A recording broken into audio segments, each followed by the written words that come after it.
The context of faith in Paul's letter to the disciples in Rome, which started in Romans 1 verse 17, is a living continual kind of faith that means faithfulness in Hebrew. This is pistis in Greek, which is in Paul's time it could mean faith and faithfulness, or either of them. They are distinct from each other, but that is the point. This type of faith means faithfulness as well, especially when you consider the fact that Paul quoted it from Habakkuk 2 verse 4, using the word imuna in Hebrew, which is the language of the prophet Habakkuk of that time. Faith here is not passive and not static as described by proponents of salvation through faith alone doctrine. Faith is engaging and therefore not an inert one-time act, but an active enduring faith. So even though Paul's epistle to Rome is about opportunity to salvation whether you are a Jew or uncircumcised in Romans 3 verse 1 and 3 verse 30, he described a faith that is on the move, from first to last along the way.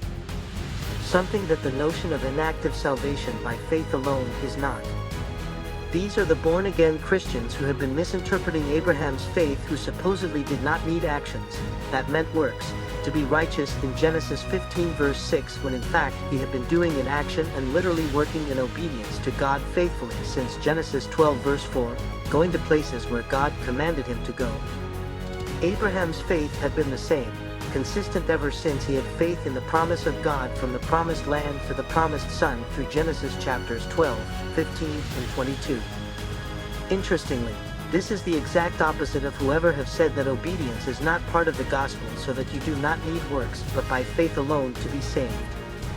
See Romans 1 verse 17.